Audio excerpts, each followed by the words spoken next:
Hey, welcome to the second course video for the song Missing Limbs from Sleep Token and their album This Place Will Become Your Tomb. I'm musically malnourished and you're on my journey to go deep and wide in discovering new music and artists. In these videos, we do a deep dive into the lyrics and meaning behind the music. So let's get in, see what's going on with this song.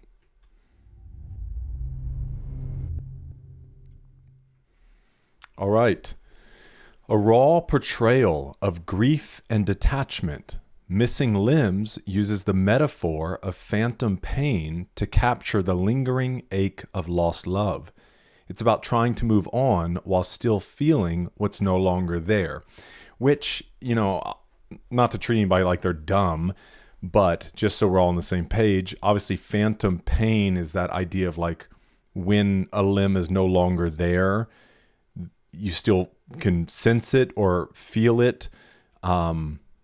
And so that's a really interesting way of thinking. And I guess we can get like an official definition.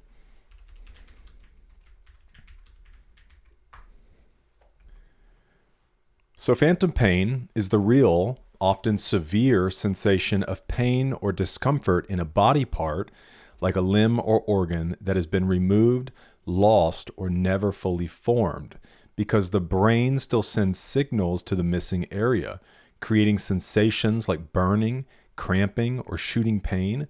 While it feels like the missing part is still there, sometimes even moving, the pain is a genuine neurological experience affecting many amputees and sometimes other patients. Intense. This goes on to say, the lyrics possibly convey a narrative of the internal conflict between desire and the necessity of letting go. Phrases like to swallow my desire and choke on it, and I'd give anything to balance your conviction with certainty, reflects the pain and mental turmoil of holding on to unrequited love to the point where it is harmful for the heart. All right, verse 1. Just let me know if nowadays the outer rounds of heaven don't keep up on the charm offensive anymore, failing to remind you what you're living for, and I'd give anything to borrow your indifference. I'd drink you in, to temper your belief in all my promises, to swallow my desire and choke on it. Okay, just let me know if nowadays the outer rounds of heaven don't keep up on the charm offensive anymore. Ooh, that's a tough one. Let's see what this has to say. Here, Vessel may be reflecting on changes in their relationship. The mention of the outer rounds of heaven could symbolize a once blissful state that has now lost its luster or connection. I mean, I guess when I'm thinking about, if you try to take in some of the other things he's saying in the song around her indifference, and when he gets further down into, what did he say? Balancing your conviction with certainty, which to me speaks of this like having a conviction for something, but not really the proof to back it up. And so if you kind of take those things in with this, it may be this idea of whether he views it this way or not, or maybe she views herself as in this like heavenly place. And the idea of a charm offensive, I don't know, it continues to feel like, to me, charm being more like flattery, like a falsity.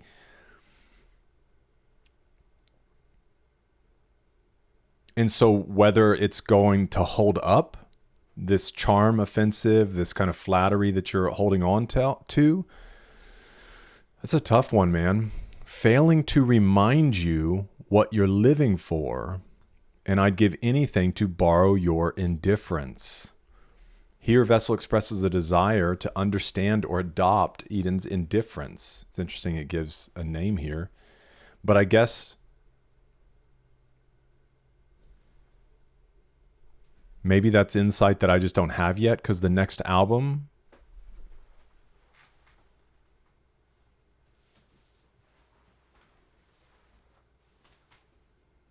I forgot this one doesn't. It's like all cryptic on the side. East of Eden? That maybe it's on the inside. Oh my gosh, there's just cryptic stuff.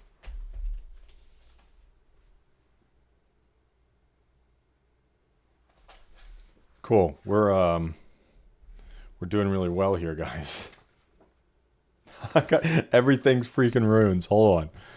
I don't want to get the album wrong. I know it has Eden in it.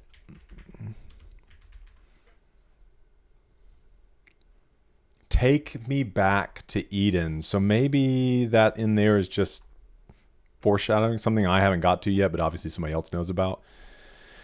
This could indicate a longing for emotional detachment or a wish to be free from the burden of caring deeply. Yeah, I mean, it's this idea of borrowing someone's indifference is this ability to not really care.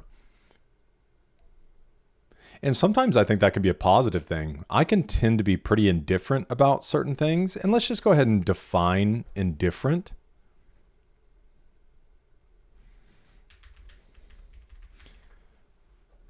So indifferent, having no particular interest or sympathy, unconcerned, neither good nor bad, mediocre. So there, I think, can be a strength to an indifference at times. There are some things that could really get us upset or stressed out that another person can just feel a little bit indifferent about.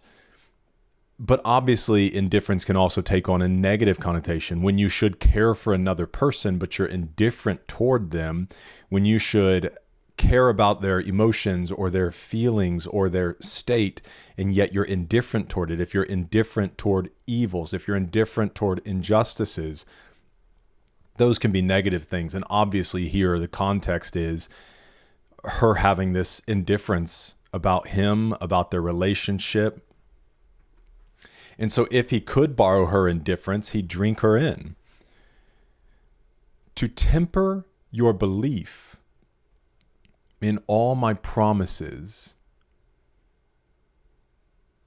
to swallow my desire and choke on it. If you were to temper someone's belief in your promises, man, we are having to break out the dictionary. Temper is kind of like to, gosh, I can't, it's one of those words that like I know, but I can't define. To balance out? A person's state of mind, and we know that, okay. A neutralizing or counterbalancing force. This is the way it would be used. So to counterbalance or to neutralize your belief in all my promises. Maybe it's that she doesn't believe what he's saying. I don't know. Let's see what this says. Vessel may be acknowledging a sense of inadequacy or mistrust in his ability to fulfill promises made. He wishes to temper her expectations, excuse me, perhaps out of a sense of guilt or insecurity. Okay, so maybe to kind of set him up for a little bit better success, that maybe she's thinking too much or requiring too much. And then on this line conveys a struggle with desire and its consequences. Vessel may feel overwhelmed by his own wants and needs, finding it difficult to reconcile them with the reality of the situation.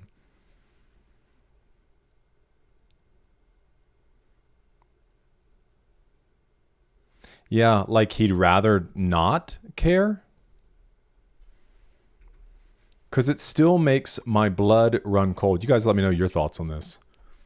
It still makes my blood run cold to remember what they did before, the stories that you never told me. Is this reminiscing on maybe a past relationship that she would have had? Like it makes his blood run cold to think about her with someone else and these stories that were never told. This line suggests Eden harbors untold stories or secrets, which adds to the mystery and complexity of their relationship. The omission of these stories may contribute to Vessel's sense of unease and longing for understanding.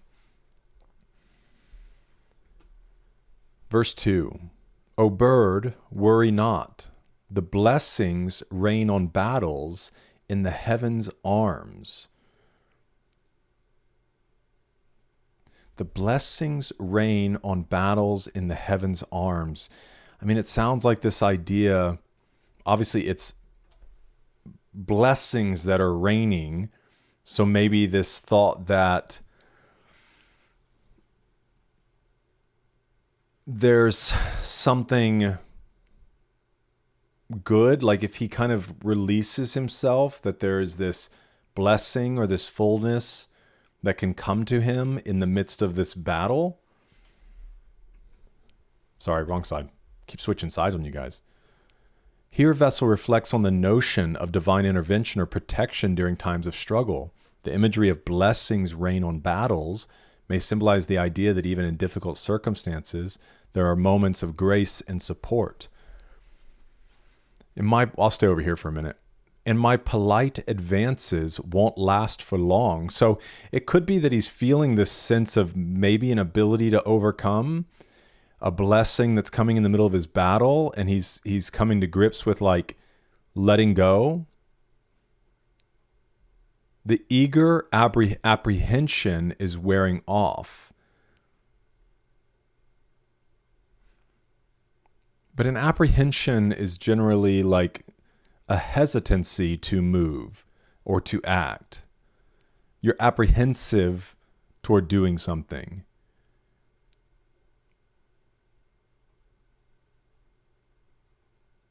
I'd give anything to balance your conviction with certainty, to fall asleep without you lying next to me, to sever my connection with everything. I don't know, it feels like there's kind of this back and forth, because his polite advances won't last for long. Maybe it's more so, it's not that it's this release, but that my polite advances won't last for long, that he's going to turn up the intensity because his eager apprehension is wearing off, the ability to kind of hold himself back.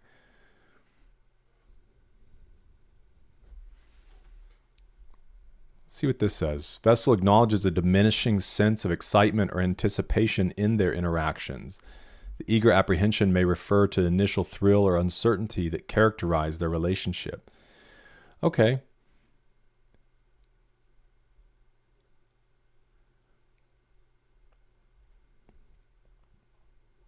Vessel expresses a desire to disconnect from all external influences or attachments, possibly as a means of finding clarity or peace within himself. But it obviously sounds like he'd give anything to sever the connection, but he's obviously struggling to. Because it still makes my blood run cold to remember what I did before. That switches up from here, to remember what they did before.